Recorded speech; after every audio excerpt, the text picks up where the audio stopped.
Captain Du, Kim stared out the window of his small apartment on Earth's orbital station 4. The stars looked different now that he knew what lay beyond them. 5 years had passed since humanity discovered they weren't alone in the galaxy. 5 years since Earth joined the galactic community. 5 years of being called Deathworlders by aliens who evolved on gentler worlds.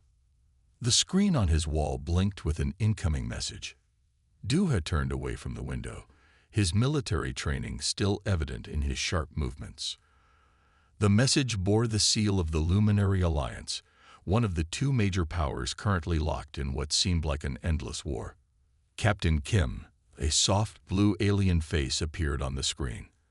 I represent the Luminary Diplomatic Corps. We have a proposition for you. Du sat straighter in his chair. After 15 years in Earth's Defense Force and 3 successful operations against space pirates, he had earned a reputation. Still, direct contact from the Luminary was unusual. I'm listening, he said, keeping his voice neutral. The Earth Defense Force had trained him well in dealing with alien diplomats. Your combat record is impressive, Captain. Especially your solution to the Centauri pirates incident. The alien's large eyes blinked slowly. We would like to hire you as a consultant. Du raised an eyebrow. The Centauri operation had been messy. Successful, but messy. Most aliens found human combat tactics disturbing. They preferred their wars clean and predictable, like complex games of chess played with ships and soldiers. What kind of consultation? He asked. We would like you to visit our headquarters. The details are sensitive. The alien diplomat leaned closer to the screen. We offer 50,000 galactic credits for just the initial meeting. Du managed to keep his face straight, but his heart jumped. 50,000 credits could buy a small ship. This wasn't a simple consultation request. When do you need an answer? The transport leaves in 6 hours. We understand this is sudden, but time is important. Du looked around his small apartment. His life after retirement had been quiet. Too quiet for someone used to action. The walls felt like they were closing in some days. Maybe this was what he needed. Send me the details, he said. I'll be there. The alien's face showed relief, an expression Du had learned to recognize despite their different features. The screen went dark, and a moment later, his datapad beeped with travel instructions. As Du packed his bag, he thought about everything he knew about the Luminary Alliance. They were one of the oldest civilizations in known space, locked in a war with the Shadowcrest Empire for over 300 years. Both sides had evolved on worlds with perfect conditions. No predators, stable weather, plenty of resources. They had never needed to adapt or fight for survival like humans had. That's why they called Earth a death world. To them, a planet with earthquakes, storms, predators, and changing seasons was a nightmare. A species that evolved on such a world must be exceptionally dangerous. They weren't wrong. The transport ship arrived exactly on time. Du found himself in a private cabin larger than his apartment. The Luminary didn't spare any expense for their guests. As the ship lifted off, he watched Earth disappear below him. The blue marble that had shaped humanity into what they were, tough, adaptable, and sometimes frighteningly effective at warfare. He wondered what the Luminary really wanted from him. A soft chime announced a message on his cabin screen. It was a brief file about his destination, the Luminary Central Command Station. The massive structure floated in neutral space, a symbol of their power and technology. The file included some basic protocol guidelines, but one line caught his attention. Remember, most Luminary have never met a Deathworlder before. Your presence may cause initial discomfort. Du smiled. He had seen that reaction before. The mixture of fear and fascination when aliens realized that humans could survive conditions that would kill most species in the galaxy. Whatever the Luminary wanted, it had to be important enough to overcome that instinctive caution. The ship entered faster than light travel with a slight shimmer in the cabin's view screen. Du settled into his seat, mentally preparing himself. Something big was coming. He could feel it in his bones. The same feeling he used to get before major operations. He just hoped he wasn't walking into another war. The Luminary Central Command Station was massive. Duha's transport ship looked tiny next to it. As they docked, he counted at least 50 warships nearby. Each one was bigger than anything Earth had built so far. Ambassador Hansel Park waited at the dock. He was a tall luminary with the typical blue-tinted skin and large eyes of his species. Unlike most luminary Duha had met, Park showed no signs of nervousness around him. Captain Kim, Park bowed slightly. Welcome to Central Command. I trust your journey was comfortable. Very comfortable, thank you. Duha returned the bow, remembering his diplomatic training. Though I'm curious about why I'm here. Park's expression became serious. Follow me, please. We have much to discuss. They walked through wide corridors. The station's design was beautiful, with flowing lines and soft lights. Duha noticed how everything seemed built for peace and comfort, not practicality.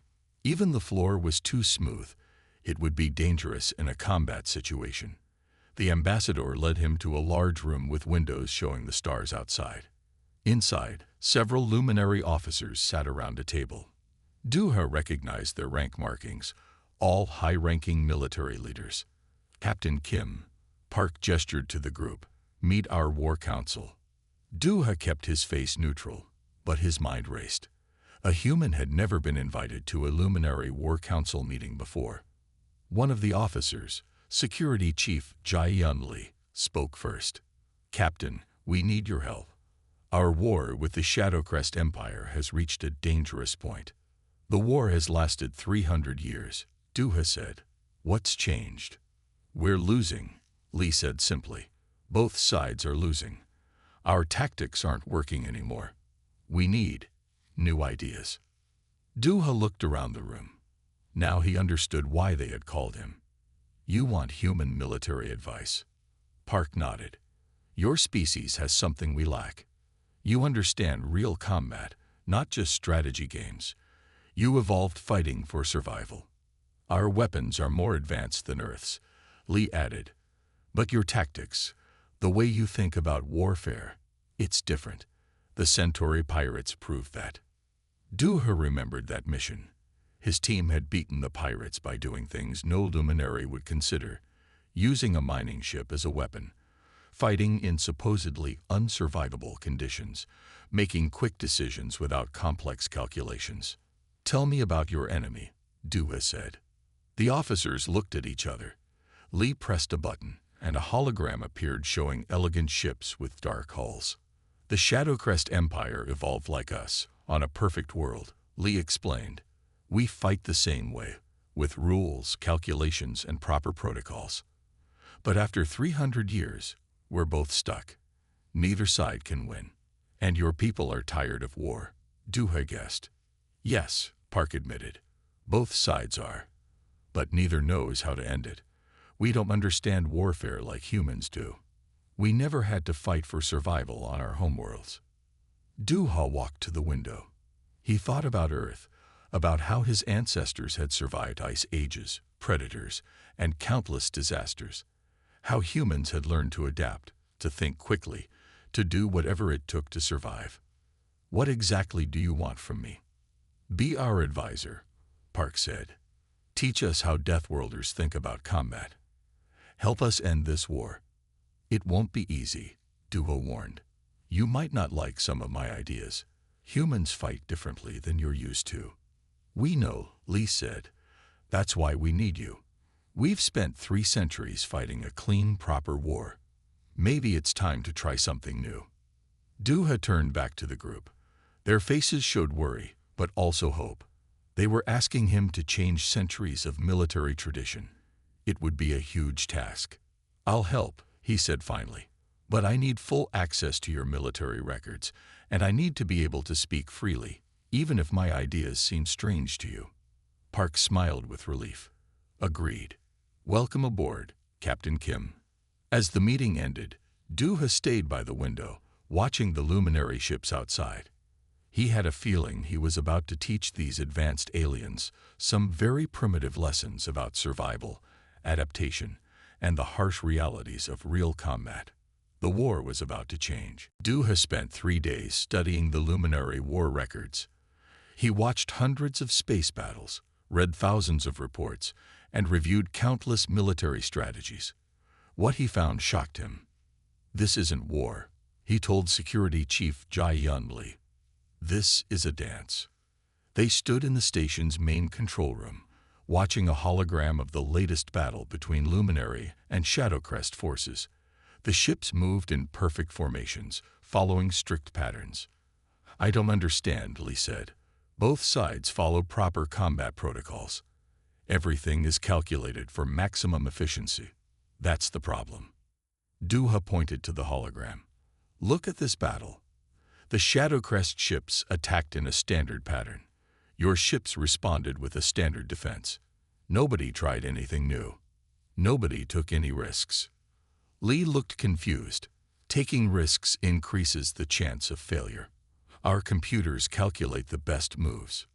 And that's why this war has lasted 300 years. Duha turned off the hologram. "Real combat isn't about perfect moves. It's about survival. About doing whatever works." He called up another hologram, this time showing the Centauri pirates battle. Lee watched as Duha's small Earth ship did things that made no sense to Luminary tactics, hiding in a gas cloud that should have been deadly, using damaged ships as weapons, changing plans in the middle of battle. "This is chaos," Lee said, but Duha noticed she was watching with interest.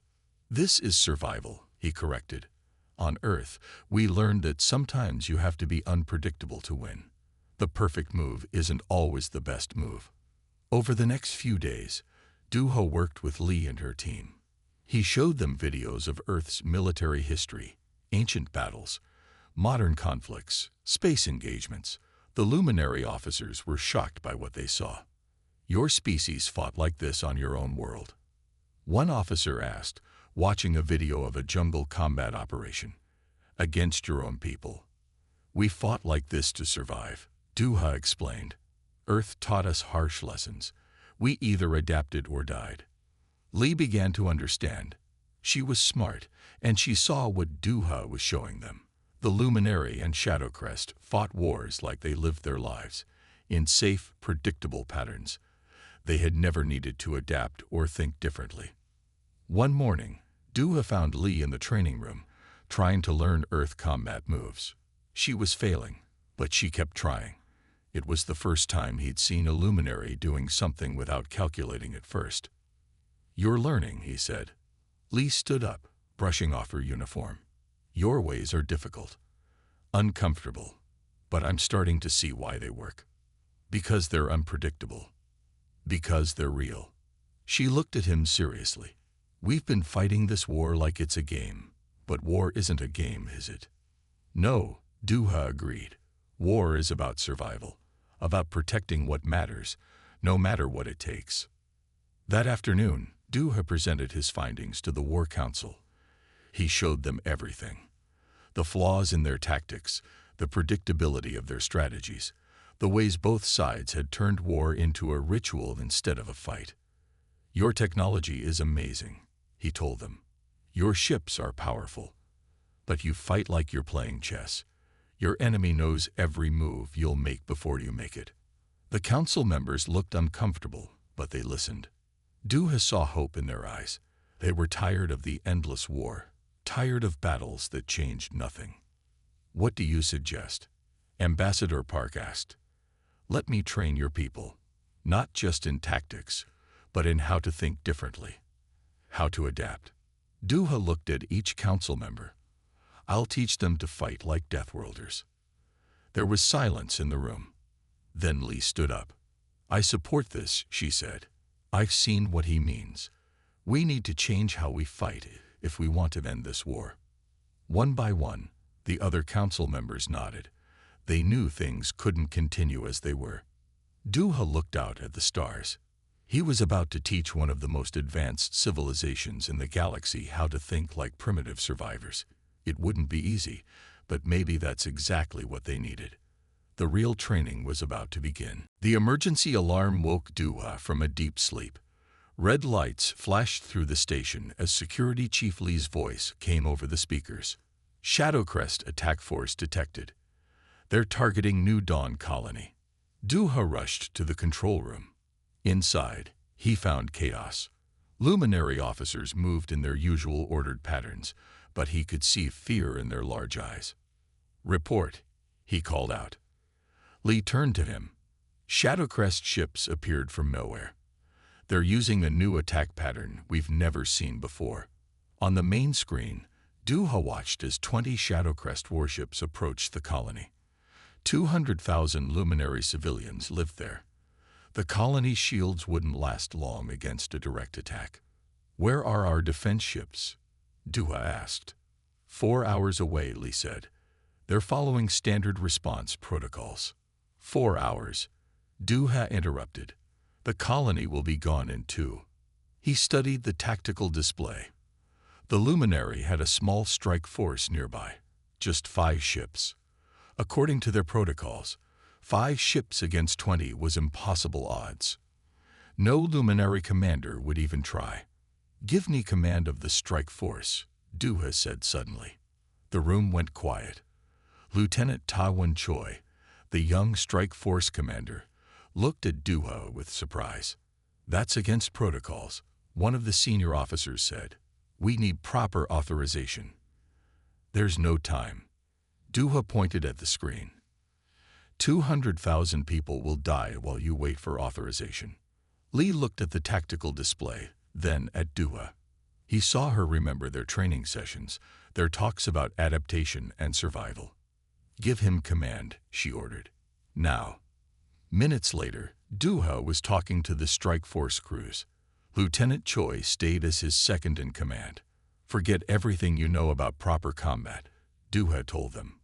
"Today we fight like Deathworlders. We fight for survival." He explained his plan quickly. The Luminary crews looked shocked, but Choi nodded with understanding. The young officer had paid attention during Duha's training sessions. "This is madness," one crew member said. "This is survival," Choi corrected, using Duha's own words. "Are we ready?" The strike force launched. On the station, Lee and the other officers watched as 5 ships moved to face an enemy force 4 times their size. Duha's ships didn't move in standard patterns. They split up, each taking strange positions around the colony. The Shadowcrest ships slowed, obviously confused by this unusual behavior. "Now," Duha ordered. His ships fired their engines at full power, but not to move. The plasma exhaust created a massive cloud of superheated gas. The Shadowcrest ship's sensors couldn't see through it. "Second phase," Duha commanded, "just like we planned." The strike force ships used the confusion to move into attack positions. They fired from angles the Shadowcrest never expected, their weapons hitting critical spots that bigger forces always missed. "This is impossible," a Luminary officer whispered, watching the battle. "Their calculations can't be right." "They're not calculating," Lee said with growing excitement. "They're adapting. Fighting. Surviving." 3 Shadowcrest ships exploded. 4 more took heavy damage. The others began to retreat, their perfect formation broken by Duha's unexpected tactics. Lieutenant Choi's voice came over the command channel. "They're running. The colony is safe." In the control room, there was silence. Then cheers erupted. The Luminary officers couldn't believe what they had seen. 5 ships had beaten 20 using tactics that broke every rule they knew. "Now you understand," Duha said quietly to Lee. "This is how Deathworlders fight. We do whatever it takes to protect our people." Lee nodded slowly. "You've shown us something important today. Something we forgot in 300 years of proper warfare." "What's that?" "That sometimes survival matters more than rules." She looked at the tactical display, where the Shadowcrest ships were disappearing into deep space. "Maybe it's time we stopped fighting like Luminary and started fighting like survivors." Duha smiled. Finally, they were beginning to understand. The real changes were about to begin. News of the battle at New Dawn Colony spread fast. Within days, every luminary military base was talking about how 5 ships defeated 20 using strange Deathworlder tactics. Military strategist Min Jikang walked quickly through the station's halls, carrying a data pad full of battle records. She had watched the New Dawn fight 100 times, studying every move. She found Duha in the training room, working with Lieutenant Choi and other young officers. "Captain Kim," she called out, "I need to show you something." Duha looked up from his training session.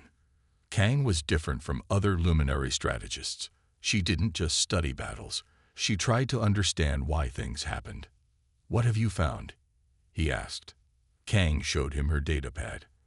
"I've been studying Earth's military history, your wars, your battles, your evolution. I think I understand now why your species fights so differently." She played a video of ancient Earth predators hunting. Next to it, she showed the New Dawn battle. "See, the way your ships moved. It's like how Earth's hunters stalked their prey. You didn't just break our rules. You used instincts your species learned over millions of years." Duha nodded. "On Earth, those who couldn't adapt didn't survive. We learned to use everything we had. Instincts, creativity, even fear." More officers gathered to listen. Among them was Security Chief Lee, who had supported Duha from the start. "The Shadowcrest are asking questions," Lee said. "Their commanders want to know how we beat them. They've never seen anything like it." "Good," Duha replied. "Let them wonder. Let them worry about what we'll do next." Kang's eyes lit up with understanding. "Psychological warfare, another Deathworlder tactic. Everything is a weapon if you use it right," Duha explained, "including your enemy's uncertainty." Over the next few days, both Luminary and Shadowcrest forces began to change. Ships started moving in less predictable patterns. Commanders took risks they never would have considered before. "They're studying us," Lee told Duha one evening. "Both sides are looking at Earth's history, trying to understand how Deathworlders think." Duha watched a tactical display showing recent battles. The neat, orderly patterns were disappearing. Both sides were trying new things, making mistakes, learning. "Your people are adapting faster than I expected," he said. "We had good teachers," Lee replied. "Fear, necessity, survival. These are powerful lessons." In her office, Kang worked day and night, creating new battle strategies that mixed luminary technology with Earth-style tactics. She called them hybrid warfare. "Look at this," she showed Duha her latest work. "If we use our advanced ships but fight like humans, unpredictable, adaptive, willing to take calculated risks, we might be able to end this war." "It's not just about the fighting," Duha said. "It's about understanding why we fight this way, about learning to think differently." The change was spreading. Young officers like Choi eagerly learned Earth combat techniques. Older commanders watched and slowly began to accept that their old ways weren't working. One morning, Duha found a message from the Shadowcrest Empire on his computer. They wanted to know if he would train their forces too. "They're scared," Lee said when he showed her the message. "They see us changing, learning to fight like Deathworlders. They don't want to be left behind." Duha smiled. "Maybe that's how we end this war. Not by destroying each other, but by teaching both sides a better way to fight, and when not to fight." Kang joined them, carrying new battle reports. "The old patterns are breaking down everywhere. 300 years of tradition, changing in just a few weeks." "Because you were ready for change," Duha said. "You just needed someone to show you a different way." Looking out at the stars, Duha thought about Earth, about how his harsh, dangerous homeworld had prepared him for this moment. Sometimes the greatest gift you can give another civilization is a new way of thinking. The war was changing. Soon, it would never be the same. Duha stood before the War Council with Commander Sung Min-yoon beside him. The room was tense. What he was about to propose had never been tried before. We need to end this war, Duha began. Not in 300 years. Not in 30 years. Now. The council members shifted in their seats. Ambassador Park leaned forward. What are you suggesting, Captain? Duha pressed a button, and a hologram appeared. It showed the Shadowcrest Empire's main command base. We strike at their heart, he said. Not with a massive fleet, not with standard tactics, but with something they'll never expect. Commander Yoon stepped forward. He was one of the best luminary officers Duha had trained, quick to understand human combat thinking. We've created a special team, Yoon explained. 50 ships, crews handpicked by Captain Kim and myself. They're learning to fight like Deathworlders. Security Chief Lee spoke up. 50 ships against their main base. The Shadowcrest have 500 ships protecting it. Exactly, Duha smiled. They expect a big attack. They're ready for traditional warfare. They're not ready for this. He showed them his plan. As he explained each part, he saw the council members' eyes grow wider. It broke every rule of space combat they knew. This is impossible, one council member said. That's what you said about New Dawn Colony. Strategist Kang replied. She had helped design the plan. But 5 ships beat 20 there, because they fought differently. Duha looked at each council member. Your ships are more advanced than anything on Earth. Your crews are well trained, but you fight like you live. Safely, predictably, by the rules. It's time to change that. Commander Yoon showed them videos of his special team training. Ships moving in ways luminary vessels never had before. Crews learning to think and react without waiting for complex calculations. We're not just teaching them to fight, Yoon said. We're teaching them to adapt, to survive, to do whatever it takes to complete the mission. Lee stood up. I support this plan. I've seen what Deathworlder tactics can do. 50 ships fighting like humans could succeed where 500 fighting like Luminary would fail. Ambassador Park looked worried. If we fail, we risk everything. If we don't try, nothing changes, Duha countered. This war continues forever. More people die. Both sides keep fighting because they don't know how to stop. Kang pulled up more data on the screen. Look at these numbers. Since we started using human tactics, our success rate has doubled. The Shadowcrest are confused, unsure. Now is the time to strike. The council talked for hours.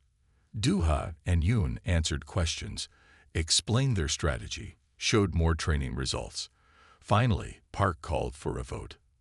This goes against everything we believe about proper warfare, he said, but maybe that's exactly why it might work.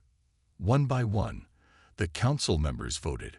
When they finished, Duha's plan had passed. They would attack the Shadowcrest command base. How long until your team is ready? Park asked. 2 weeks, Yoon answered. We train day and night. Every crew member knows this is our chance to end the war. Later, in the training area, Duha watched Yoon's special team practice their moves. Their ships danced through space like Earth predators hunting prey. They were learning. They're ready, Yoon said, standing beside him. They understand now. Sometimes you have to break the rules to win. Not just to win, Duha corrected. To survive. To protect. To end something that needs to end. Looking at the training ships, Duha felt proud. These crews weren't just learning new tactics. They were learning a new way of thinking, of adapting, of fighting. In 2 weeks, they would prove that sometimes the best way to end a war was to change how you fought it. The countdown to their mission had begun. The attack began in silence. 50 luminary ships dropped out of faster-than-light travel far from the Shadowcrest base. They powered down everything except basic life support. Like wolves in the night, Duha said quietly. He stood on the command ship's bridge with Commander Yoon. All ships report ready, Yoon said. They remember their training. Duha watched the tactical display. The Shadowcrest base floated ahead, surrounded by its defense fleet. 500 ships in perfect formation, guarding against traditional attacks that would never come. Begin Phase 1, Duha ordered. 10 ships broke away from the group. They moved slowly, using the system's asteroids for cover. Their engines were cold, making them almost invisible to sensors. Like Earth's ancient submarines, Hume commented, he had studied Earth's naval warfare extensively. The 10 ships reached their positions. They waited in the shadows of large asteroids, hidden from the Shadowcrest sensors. Phase 2, Duha commanded. Another group of ships moved out. These ones flew openly, but they looked damaged. Warning signals leaked from their hulls. They appeared to be a lost merchant convoy. The Shadowcrest defense fleet spotted them. Just as Duha predicted, they sent only 2 ships to investigate. Why waste more on a few lost merchants? They still think like Luminary, Yoon said. They expect everyone to follow the rules. The merchant ships sent out distress signals. The Shadowcrest ships moved closer to help. It was standard protocol. Now, Duha ordered. The hidden ships burst from behind the asteroids. They struck the Shadowcrest patrol ships before they could raise shields. The fake merchant ships also attacked, their damaged appearance vanishing to reveal heavily armed warships. Confusion spread through the Shadowcrest fleet. Their perfect formation broke as ships turned to face this unexpected threat. Phase 3, Duha said calmly. The rest of their fleet attacked, but not as one group. They came from different directions, using tactics that made no sense to traditional space warfare. Some ships flew so close together they looked like one target. Others spun and rolled in ways that seemed crazy. They're trying to predict our moves, Yoon reported, watching the Shadowcrest response. But we're not following any pattern they know. The Shadowcrest fleet split up, trying to deal with attacks coming from all directions. Their organized defense fell apart. Like breaking a wall by hitting it everywhere instead of one spot, Duha said. The battle grew fierce. Luminary ships fought like Earth predators, striking quickly and vanishing. They used every trick Duha had taught them. False signals, hidden attacks, impossible maneuvers. We've reached their defense line, Yoon announced, but the base's shields are still too strong. Duha smiled. Time for the last phase. 5 ships suddenly broke away from different battle groups. They flew straight toward the base, ignoring all attacks. Suicide run. A Shadowcrest commander's voice came over the communication channels. Stop them. But the 5 ships weren't on a suicide mission. Just before they hit the base's shields, they fired special weapons, devices designed by strategist Kang using Earth mining technology. The shields flickered and died. All ships, final attack pattern, Duha ordered. Their entire fleet struck at once, but not at the base's weapons or defenses. They targeted one small section, the main command center. The Shadowcrest fleet rushed to protect their base, but they were too scattered, too confused by the unconventional battle. Command center hit, Yoon reported. Their leadership is cut off. Without central command, the Shadowcrest defense fell into chaos. Their ships stopped firing, unsure what to do without orders.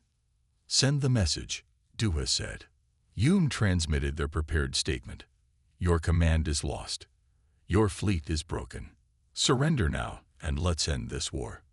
Minutes passed. Then, one by one, the Shadowcrest ships powered down their weapons. They're surrendering, Yoon said in amazement. We did it. Duha watched the tactical display. 50 ships had beaten 500. But more importantly, they had shown both sides that there was a different way to fight, and a different way to end fighting. The war that had lasted 3 centuries was about to end. 1 month after the battle at Shadowcrest Command, Duha sat in a large meeting room on a neutral space station. Around him sat leaders from both the Luminary Alliance and Shadowcrest Empire. The war is officially over, Ambassador Park announced. After 300 years, we have peace. But Duha wasn't celebrating. He was looking at documents on his data pad, files that Security Chief Lee had found in the Shadowcrest Command Center. There's something you all need to see, Duha said. He stood up and connected his pad to the room's display system. The screen filled with secret messages and bank records. Both Luminary and Shadowcrest leaders leaned forward to read. "What is this?" a Shadowcrest admiral asked. "The real reason your war lasted 300 years, Lee explained. She had helped Duha analyze the files. "Look at where the money went."